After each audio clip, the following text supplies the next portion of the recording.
President के बारे में हम विस्तार से आपको बताते हैं। ये क्वेश्चन आपके आईएएस या पीसीएस एग्ज़ाम के लिए, और इसमें हम पुलिस और एसएससी और UP triple SC Uttar Pradesh subordinate सेवाओं के लिए जो होता है, हम क्वेश्चन को शामिल करके आज आपको चर्चा करते हैं। तो आपका बैच एसएससी का, चलिए तो आप लोअर सबऑर्डिनेट, ठीक है। इन बैच में जो होता है कुछ सेवाएं सिविल के लिए भी हम उसमें क्वेश्चन से शामिल करेंगे, तो आपको विस्तार से थोड़ी से अध्ययन प्रेसिडेंट राष्ट्रपति के बारे में चर्चा करते हैं। तो चलिए, राष्ट्रपति पहले किसका भाग होता है इसके बारे में जान लेते हैं। आप नाम सुने होंगे कि पूरा संविधान हम 3 भागों में शक्तियों में बांटा हुआ है, कार्यपालिका, विधायिका और न्यायपालिका। कार्यपालिका का अपना कार्य है, विधायिका अपना, न्यायपालिका अपना है। कार्यपालिका, विधायिका और न्यायपालिका में क्या डिफरेंस है इसकी चर्चा हमने आपको विस्तार से कर दिया है। तो जो राष्ट्रपति होता है वो कार्यपालिका का ही भाग माना जाता है, और कार्यपालिका का विस्तार आपको आर्टिकल पढ़ेंगे 52 से लेकर 52 से लेकर के 78 तक जो होता है, जो आर्टिकल्स मिलता है वो कार्यपालिका का संबंधित रखा जाता है। अब आपको देखना, कार्यपालिका के 3 अंग माने जाते हैं। उसमें पहला अंग जो होता है आपको बता दें, उन्हीं अंगों में से एक जो होता है आपका राष्ट्रपति होता है। और इन राष्ट्रपति को जो चर्चा होगा हम 56 से 62 तक ले अध्ययन करते हैं। आर्टिकल 56 से लेकर के 62 तक ले हम आर्टिकल जो पढ़ेंगे, वैसे 56 क्या 52 से चुनाव प्रक्रिया से शक्तियाँ से हम पढ़ लेते हैं, 52 से 62 तक ले पढ़ लेंगे, ठीक है। जैसे निर्वाचन आयोग भी इसमें आ जाएगा और राष्ट्रपति की शक्तियों के बारे में भी हम जान लेंगे, इसलिए हम आर्टिकल 52 से पढ़ेंगे 62 तक पढ़ेंगे। फिर आपके इसी में कार्यपालिका के एक अंग और होता है उपराष्ट्रपति, ठीक है। उपराष्ट्रपति जो होता है वो भी कार्यपालिका का ही अंग माना जाता है। तो हम 63 से लेकर के 73 तक जो पढ़ेंगे, आर्टिकल 63 से लेकर के 73 तक जो होता है आर्टिकल, इसमें होता है कार्यपालिका के 3 अंगों में एक अंग और भी होता है जिसका नाम होता है प्रधानमंत्री।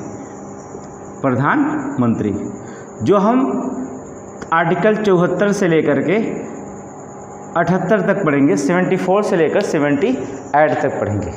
तो आज हमारी चर्चा जो होगी वो आपकी राष्ट्रपति पर होगी, अर्थात प्रेसिडेंट पर हमने आज चर्चा करना है।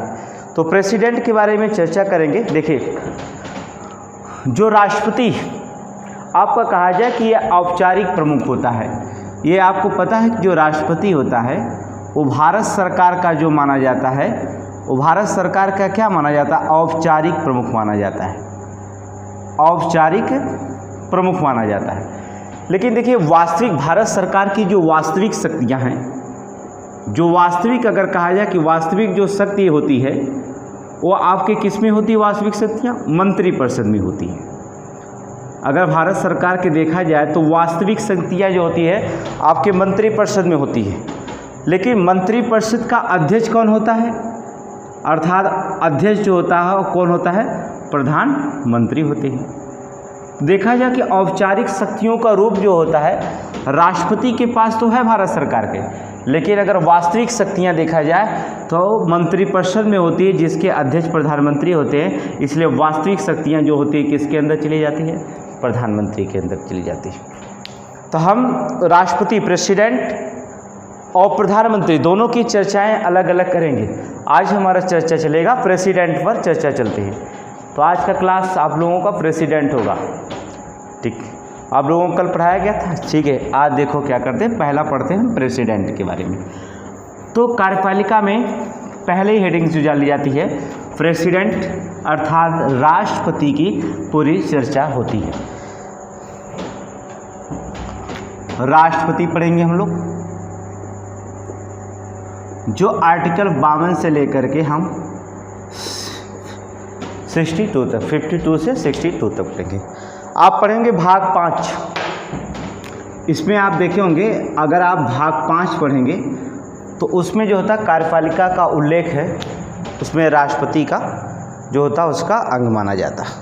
देखिए, राष्ट्रपति में पद और भारत सरकार में जो इसका पद लिया गया है, राष्ट्रपति का जो पद है, कहाँ से लिया गया इसका पद? अमेरिका के संविधान से लिया गया, यूएस से, अमेरिका के संविधान से लिया गया है। जो राष्ट्रपति का जो पद है वह अमेरिका के संविधान से लिया है। लेकिन अगर संवैधानिक स्थिति समतुल्य अगर मानते हैं, अगर राष्ट्रपति की जो होती है संवैधानिक स्थिति, कहा जाए कि अगर संवैधानिक स्थिति किसकी समतुल्य होती है, तो आपको बता दें किसके समतुल्य होती है? ब्रिटेन की सम्राट, ब्रिटेन के सम्राट, या आप कह सकते हैं महारानी, किसके समतुल्य होती है? भारत के जो राष्ट्रपति पद होते हैं वो आपके जो होते हैं अमेरिका के संविधान से लिया गया। लेकिन अगर देखा जाए तो भारत के जो राष्ट्रपति पद होते हैं वो ब्रिटेन के सम्राट या महारानी के जो होते हैं समतुल्य माने जाते हैं, राष्ट्रपति का पद होता है।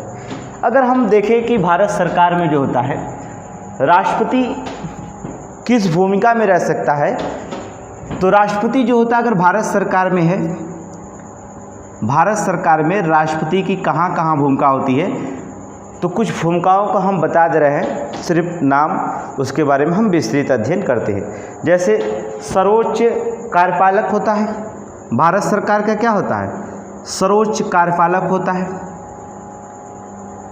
पूरे राष्ट्रपति को एकदम सिंपल तरीके से हम हिंदी मीडियम से आप पढ़ाएंगे आज, ठीक है?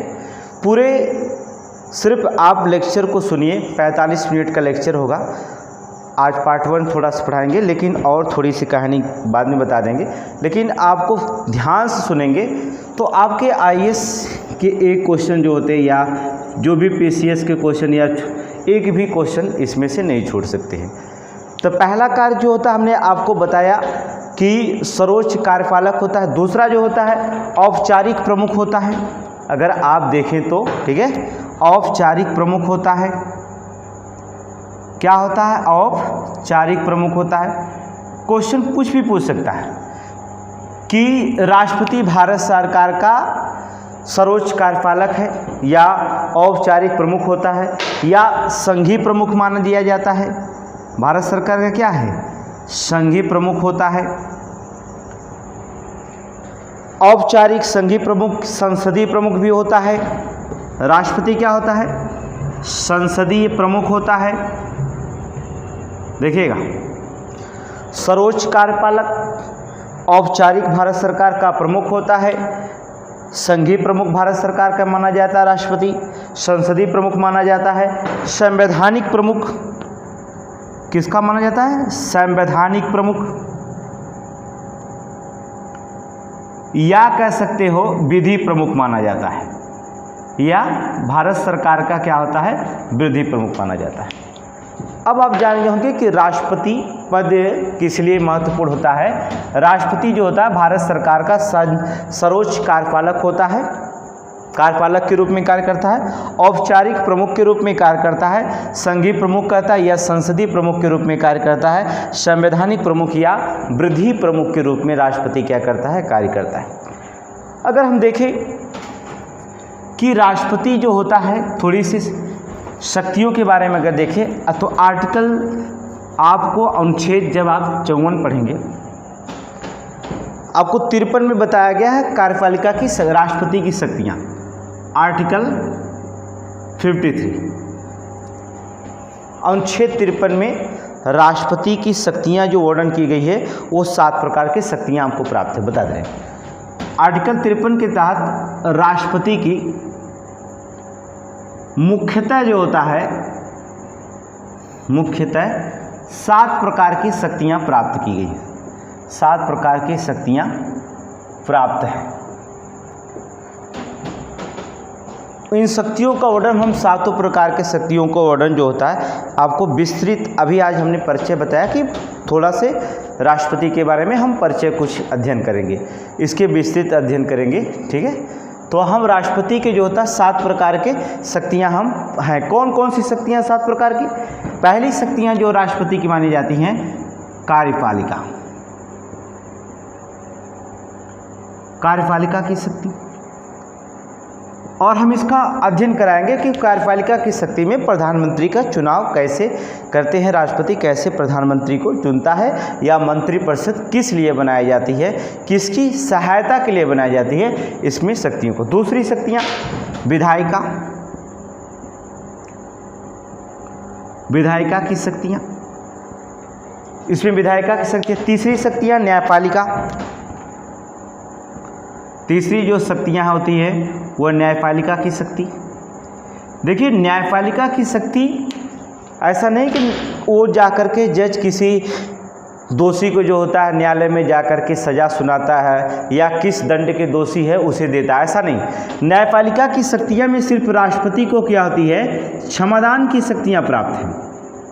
किसकी है, क्षमादान की शक्तियाँ प्राप्त हैं। अब मत सोचिएगा न्याय करेगा, फैसला करेगा राष्ट्रपति, जा कर के मान्यवर जाएंगे और जो तक किसी चोर बदमाश गुंडे को जो तक सज़ा सुनाएंगे राष्ट्रपति जी, ऐसा कुछ नहीं। न्यायपालिका में जो होता है, जो राष्ट्रपति की जो शक्तियाँ प्राप्त है वो सिर्फ क्षमादान की शक्तियाँ प्राप्त की गई हैं, अर्थात क्षमादान की। दूसरी जो होता है सैन्य शक्तियाँ, सैन्य शक्तियाँ, और ये आपको पता है कि तीनों सेनाओं का जो अध्यक्ष माने जाते हैं वो राष्ट्रपति जी होते हैं। आपको पता है तीनों सेनाओं के अध्यक्ष जो थे राष्ट्रपति होते हैं। और सैन्य शक्तियों को अगर कोई दंड कार्रवाई की गई है तो उसे सिर्फ राष्ट्रपति माफ़ कर सकता है, ये आपको अच्छी तरह से पता है और हमने इसका अध्ययन, तो एक एक के बारे में हम अध्ययन करेंगे। दूसरी चीज़ होती है, अगला है कि कूटनीतिक, कूटनीतिक शक्तियाँ।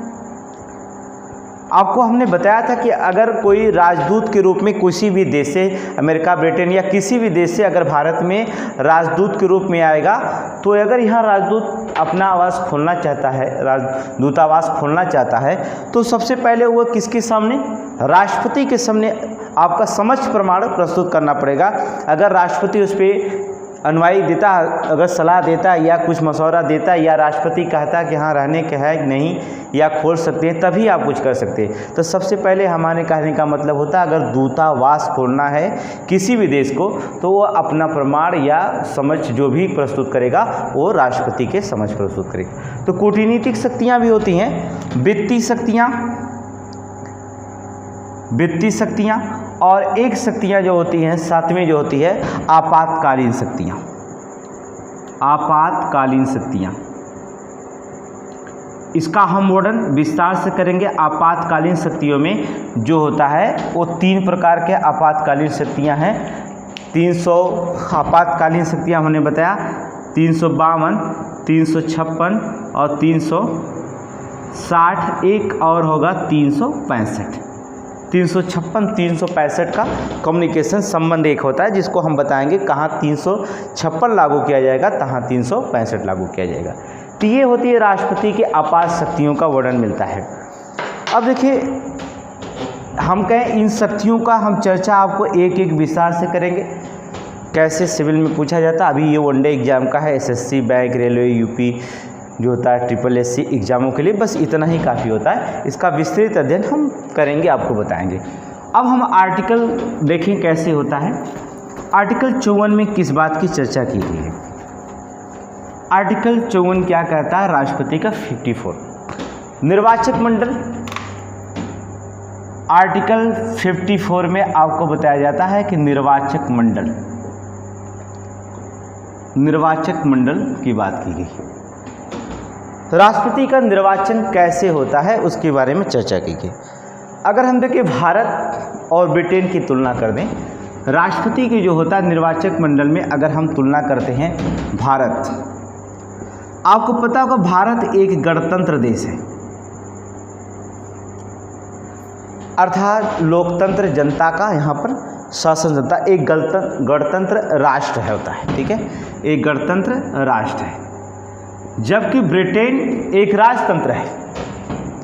ब्रिटेन क्या होता है, ब्रिटेन राजतंत्र है।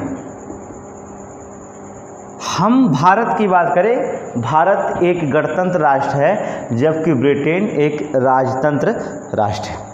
अगर यहाँ राष्ट्रपति हमारे यहाँ जो होता है वो राष्ट्रपति क्या होता है, निर्वाचित होता है। इसलिए भारत में गणतंत्र में क्या होता है, राष्ट्रपति जो होता है, राष्ट्रपति निर्वाचित होता है। राष्ट्रपति जो होता है वो निर्वाचित होता है, जबकि ब्रिटेन में राजतंत्र में जो होता है वह राष्ट्रपति जो होता है वंशानुगत माना जाता है, वंशानुगत माना जाता है। जो राष्ट्रपति के चुनाव होता है वो ब्रिटेन में क्या होता है, वंशानुगत होता है, अर्थात ब्रिटेन के जो भी राष्ट्रपति बनेगा वो वंशानुगत के रूप में होता है। भारत सरकार में राष्ट्रपति जो होता है राष्ट्र का प्रमुख माना जाता है, ये आपको पता है। और बताओ, राष्ट्रपति का निर्वाचक मंडल किस देश से प्रेरित किया गया है? आपको हमने बताया था कि राष्ट्रपति भारत में जो होता है राष्ट्रपति का जो निर्वाचित मंडल होता है, निर्वाचित मंडल जहाँ से प्रेरित है वो आपका किस देश से है? आयरलैंड से है। किस देश से है? आयरलैंड से। हमारे यहाँ राष्ट्रपति जो होता है आयरलैंड से क्या किया गया? निर्वाचित, अर्थात वहाँ से प्रेरित है, यहाँ का चुनाव होता है। अब इस निर्वाचक मंडल में कौन कौन से लोग भाग लेते हैं? निर्वाचक जो मंडल होता है इसमें कौन कौन से भाग होते हैं? राष्ट्रपति के चुनाव में कौन कौन लोग भाग लेते हैं, इसके बारे में हम चर्चा करते हैं। देखिए कैसे, एकदम सिंपल तरीके से आप समझने की कोशिश करेंगे कि राष्ट्रपति है कुछ नहीं। देखेंगे एकदम सिंपल तरीके से पूरी क्वेश्चन को हम आपको समझाने की कोशिश करेंगे। निर्वाचक, देखिए निर्वाचक मंडल में राष्ट्रपति, आपको पता है कि राष्ट्रपति का चुनाव जो होता है वो अप्रत्यक्ष मत प्रणाली के द्वारा होता है। उसमें लोकसभा अगर भाग लेती है राष्ट्रपति के चुनाव में तो लोकसभा प्रत्यक्ष मत के द्वारा होती है। प्रत्यक्ष मतलब संसदीय क्षेत्र से आते हैं, संसदीय के क्षेत्र का मतलब है वयस्क जनता उनको चुन करके क्या करती है? भेजती है। लेकिन अप्रत्यक्ष राष्ट्रपति का जो चुनाव होगा वो अप्रत्यक्ष चुनाव होगा। जो राष्ट्रपति का अप्रत्यक्ष चुनाव होगा तो जनता के द्वारा चुने हुए प्रतिनिधियों के द्वारा क्या होता है? अप्रत्यक्ष का मतलब क्या होता है? अप्रत्यक्ष का मतलब क्या होता है? राष्ट्रपति में शब्द दे दिया अप्रत्यक्ष चुनाव होता है। अगर पूछ देता है अप्रत्यक्ष में कौन होते हैं, तो अप्रत्यक्ष में जो होता है जनता द्वारा चुने गए प्रतिनिधि, किसके द्वारा? जनता के द्वारा चुने गए प्रतिनिधि क्या करेंगे? भाग जो लेंगे, जिन्हें जनता चुन करके भेजती है वो भाग लेते हैं राष्ट्रपति के चुनाव में। वो इन्हीं के द्वारा राष्ट्रपति का चुनाव होता है, जिसे हम कह सकते हैं अप्रत्यक्ष। लेकिन लोकसभा के जैसे सदस्य हैं, लोकसभा के सदस्य जो होते हैं प्रत्यक्ष मत से चुनाव होता है, जनता अपने वयस्क मताधिकार का प्रयोग करती है। अब देखेंगे क्या कौन कौन भाग लेता है इसमें, निर्वाचक मंडल में कौन कौन भाग लेगा। पहला, इसमें जो होता है लोकसभा, लोक प्लस राज्यसभा, राज्यसभा के निर्वाचित सदस्य भाग लेते हैं। याद रखिएगा, लोकसभा में भी निर्वाचित और राज्यसभा के भी निर्वाचित। आपको पता होगा कि लोकसभा में भी मनोनीत किए जाते हैं और राज्यसभा में मनोनीत किए जाते हैं। इसकी चर्चा हम कर लेते हैं। आप देखेंगे क्या, आपको थोड़ा से ध्यान देना होगा कैसे। लोकसभा अब प्लस जो होता है राज्यसभा। आपको पता है कि वर्तमान में जो होता है लोकसभा का जो चुनाव होता है 545 सीटों पर और राज्यसभा का 245 सीटों पर। लोकसभा में कितनी? 545, राज्यसभा में 245। राज्यसभा की सीटों की अधिकतम संख्या 250, जबकि आपको पता है कि लोकसभा में 552 है। अधिकतम सीटों की संख्या 552 रखी गई है। लेकिन जो निर्वाचन होता है वो आपको बताया गया है कि 545 पे वर्तमान में हो रहा है और जो होता है राज्यसभा में 245 में हो रहा है। अब लोकसभा में 545 सदस्यों में जो होते हैं 43 सदस्य होते हैं वो निर्वाचित होकर आते हैं। क्या होते हैं? निर्वाचित होते हैं। और 2 सदस्य जो होते हैं आपके, वो 2 सदस्य जो होते हैं वो कौन होते हैं? मनोनीत होते हैं। 2 सदस्य क्या होते हैं? मनोनीत। कौन होते? एंग्लो इंडियन सदस्य होते हैं। ठीक है, एंग्लो इंडियन 2 सदस्य निर्वाचित। हमने लिखा क्या है कि राष्ट्रपति के चुनाव में लोकसभा प्लस राज्यसभा के निर्वाचित सदस्य लेंगे, ये 543 लेंगे, जबकि 2 सदस्य मनोनीत होते हैं, वो सदस्य भाग नहीं लेते। समझ गए। जिनमें आपको बता दें कि राज्यसभा से जो निर्वाचित सदस्य होंगे, राज्यसभा के 233 सदस्य जो होते हैं निर्वाचित होते हैं और 12 सदस्य जो होते हैं कौन होते हैं, मनोनीत होते हैं। निर्वाचित सदस्य भाग लेंगे जबकि मनोनीत सदस्य भाग नहीं लेते हैं। जितने मनोनीत होते हैं वो सदस्य भाग नहीं लेते हैं। और कौन भाग लेता है? तीसरे, ये तो पहला होगा। दूसरा, राज्य विधानसभाओं के निर्वाचित सदस्य। आप समझ रहे हैं, नोट्स पर ध्यान रखेंगे, एकदम सिंपल तरीके से आपको क्वेश्चन समझ में आ जाएगा। ठीक है। लोकसभा राज्यसभा के निर्वाचित सदस्य, राज्य विधान सभा के निर्वाचित सदस्य भाग लेते हैं। और एक संशोधन किया गया था, 17वां संविधान संशोधन 1992। कब? 17वां संविधान संशोधन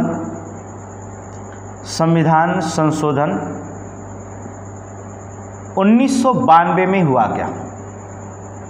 2 केंद्र शासित प्रदेशों को राष्ट्रपति के चुनाव में भाग लिया गया। कौन कौन? पहला दिल्ली और दूसरा था पांडिचेरी।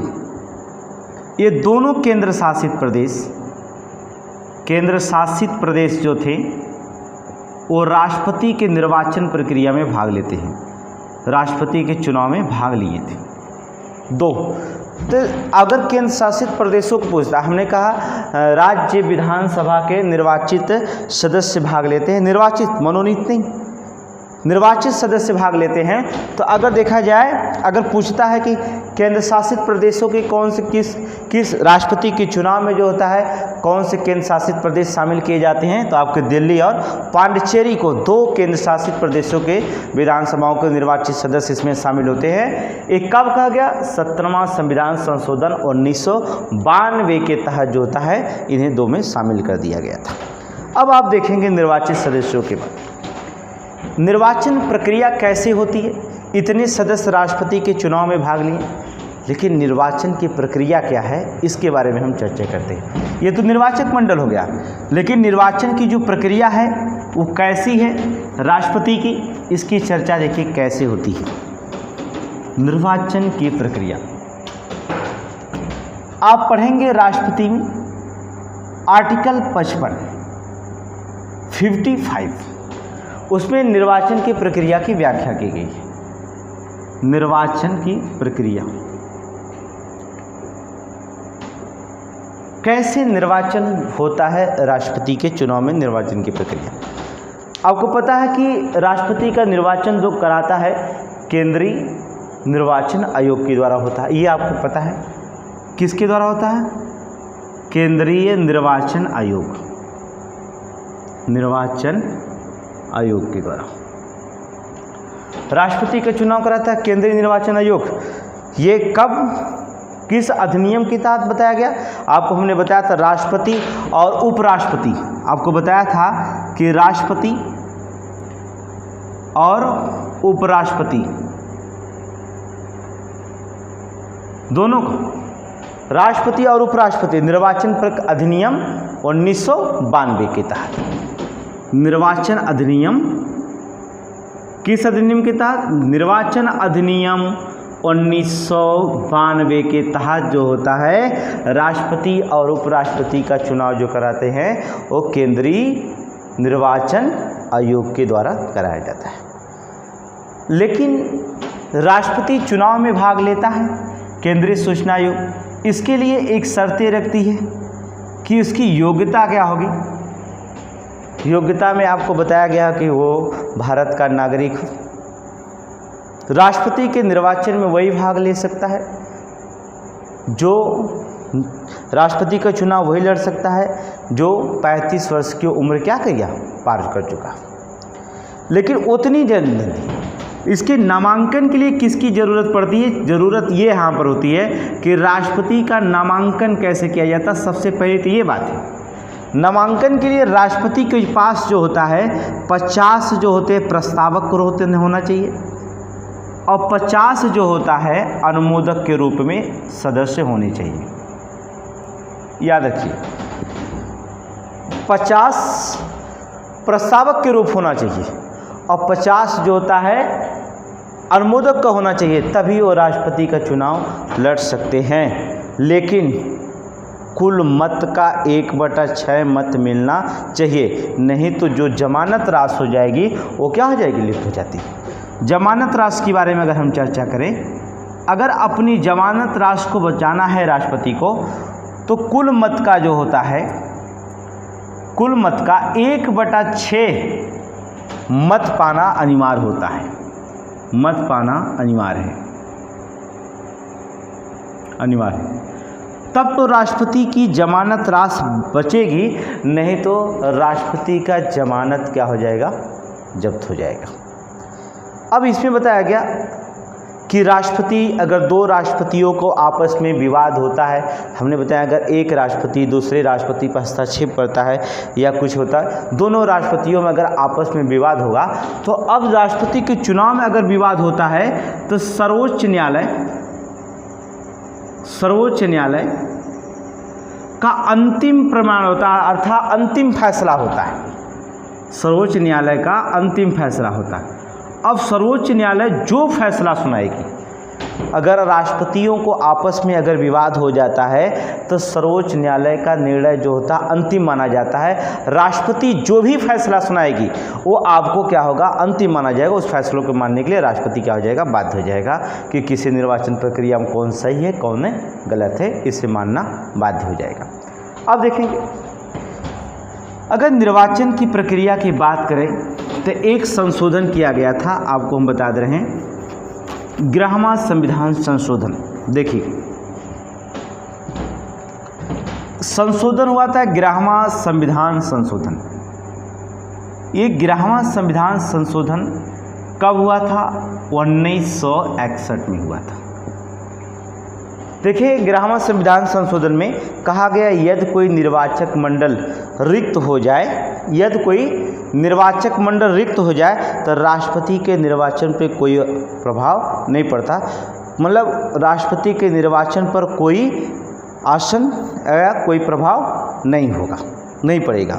कैसे, एग्जाम्पल देख लीजिए 11वां संविधान संशोधन में क्या कहता है, यदि कोई राज्य का, यदि कोई निर्वाचक मंडल क्या हो जाए, रिक्त हो जाए, यदि कोई, देखिए ध्यान से, यदि कोई निर्वाचक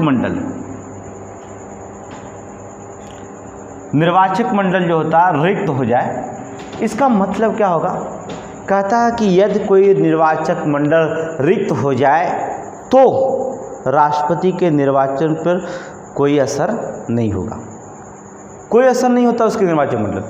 कहने का मतलब क्या होता है, यदि किसी राज्य में राष्ट्रपति शासन लागू हो तो वहाँ का विधायक राष्ट्रपति निर्वाचन में भाग लेगा। बस इतना ही मतलब कहने का मतलब, समझ रहे हैं आप। क्या कहता है, कहता है यदि कोई निर्वाचक मंडल रिक्त हो जाए तो राष्ट्रपति के चुनाव पर कोई असर नहीं होगा। कहने का मतलब होता है अगर किसी राज्य में, इसका अर्थ होता है कि किसी राज्य में जो होता है अगर राष्ट्रपति शासन लागू है, किसी राज्य में अगर राष्ट्रपति शासन अगर लागू है तो वहाँ का जो विधायक होगा, उस राज्य का जो विधायक होगा वो राष्ट्रपति के चुनाव में क्या करेगा, भाग लेगा, राष्ट्रपति के चुनाव में भाग लेगा। ये कब बताया गया, 11वां संविधान संशोधन 1961 के तहत, उसके पहले नहीं। संविधान को संशोधन जहां राष्ट्रपति शासन लग जाता था वहां के विधायक 1961 के पहले राष्ट्रपति चुनाव में भाग नहीं लेते थे, लेकिन इसे 11वां संविधान संशोधन 1961 में जो होता है चेंज कर दिया गया। कहा गया कि अगर कोई भी किसी राज्य में राष्ट्रपति अगर शासन लगता है तो वहाँ के विधायक जो होते हैं राष्ट्रपति चुनाव प्रक्रिया में क्या कर सकते हैं, भाग ले सकते, इसका मतलब ही था, अर्थात कोई असर नहीं पड़ेगा। अब देखिए राष्ट्रपति की निर्वाचन प्रक्रिया कैसे होती है। ये तो केंद्रीय निर्वाचन आयोग था, नामांकन था, कैसे कौन था, लेकिन निर्वाचन प्रक्रिया कैसी है अब इसके बारे में चर्चा करते हैं। मोस्ट इम्पॉर्टेंट चीज़ होता है, यहाँ से क्वेश्चन बार बार पूछे जाते हैं। एग्जाम्पल में देखें क्या होता है। राष्ट्रपति की निर्वाचन प्रक्रिया की अगर हम बात करें तो पहला होता है, हमने आपको बता दिया पहला कि अप्रत्यक्ष चुनाव होता है। पहला चुनाव जो होता है अप्रत्यक्ष, पहली निर्वाचन प्रक्रिया है कि राष्ट्रपति प्रत्यक्ष नहीं चुने। अगर प्रत्यक्ष राष्ट्रपति चुना जाता तो सारी जनता की शक्तियाँ किस में निहित हो जाती? राष्ट्रपति का। तो वास्तविक भूमिका कौन होता? वास्तविक शक्तियाँ जब राष्ट्रपति के पास हो जाती तो मंत्रिपरिषद वास्तविक शक्तियाँ रहता, उसका अध्यक्ष प्रधानमंत्री होता, तो वास्तविक शक्तियों की भूमिका प्रधानमंत्री निभाता। तो वास्तविक जनता के द्वारा अगर राष्ट्रपति चुने जाते तो सारी शक्तियाँ राष्ट्रपति हो जाती, जैसे अमेरिका में होती, रूस में होती है, ऐसी शक्तियाँ हमारे राष्ट्रपति के पास हो जाती। दूसरा होता गुप्त मतदान। गुप्त मतदान होता है, अप्रत्यक्ष गुप्त मतदान, अनुपातिक मत प्रणाली, अनुपातिक मत प्रणाली। फिर क्या होता है? एकल संक्रमणी मत गणना। ठीक है, एकल संक्रमणी मत गणना। आपने अप्रत्यक्ष की परिभाषा जान चुके हैं कि अप्रत्यक्ष किसे कहा जाता है, अर्थात जनता के द्वारा चुने गए प्रतिनिधियों को, जो प्रतिनिधि भाग लेते हैं राष्ट्रपति के चुनाव में, उन्हीं जो होता वो अप्रत्यक्ष के द्वारा राष्ट्रपति चुने जाते हैं। अर्थात जनता के द्वारा चुने गए प्रतिनिधि अगर भाग ले और राष्ट्रपति प्रक्रिया में, तो ही जो चुन के जनता भेजी है वो राष्ट्रपति में लेते हुए कहा जाता अप्रत्यक्ष चुने गए, अर्थात डायरेक्ट जनता ना चुनकर किसी के माध्यम से राष्ट्रपति के चुनाव में भाग लेने के लिए भेजी है। ये होता है अप्रत्यक्ष। अब देखेंगे दूसरी जो होता है गुप्त मतदान। लेकिन जो होता है ज़्यादा गुप्त मतदान, आप पता है कि गुप्त मतदान मतलब किसी को बता करके नहीं वोट डाला जाता है, ये आप अच्छी तरह जानते हैं गुप्त मतदान की परिभाषा क्या होती है। अब यहाँ पर एक चीज़ आता है अनुपातिक मत प्रणाली, इसका अर्थ हमें समझना होगा। अनुपातिक मत प्रणाली का मतलब क्या होता है कि एक विधायक का मत का मूल्य कितना माना जाता है। कैसे निकालेंगे? एक विधायक का मत का मूल्य कैसे निकालेंगे? मत का मूल्य बराबर क्या होता है?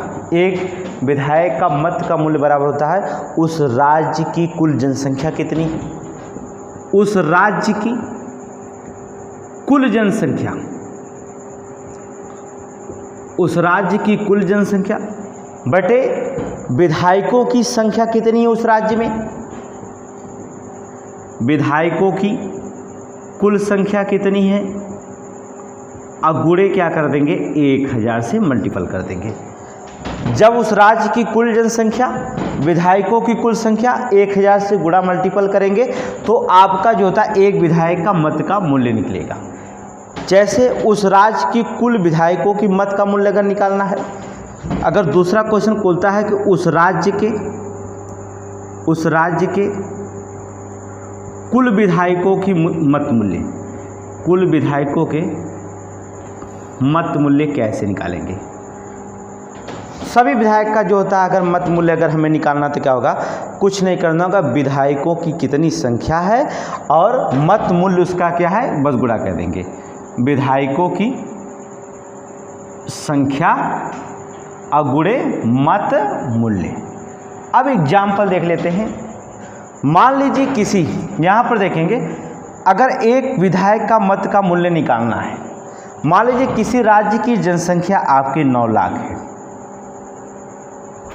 देखेंगे 9 लाख है, और विधायकों की मान लीजिए विधायक कुछ भी आप रख सकते हैं कि उस राज्य में अगर 9 लाख है तो 90 विधायक हैं। कितने विधायक हैं? 90 विधायक हैं, और गुणा करना है कितने से? 1000 से। तो आपको 3 0 और 1 0, 9 10 में 90, एक विधायक का मूल्य निकला कितना? 10। एक विधायक का मूल्य 10 हो गया। देखेंगे आप उस राज्य के विधायकों की कुल मूल्य निकालना होगा, मत मूल्य निकालना होगा।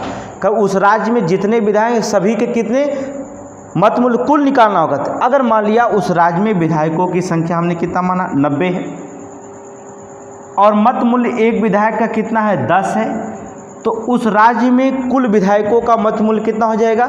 90 10 में 900। ये हो जाएगा कुल मूल्य कहलाता है। सिंपल से क्वेश्चन है।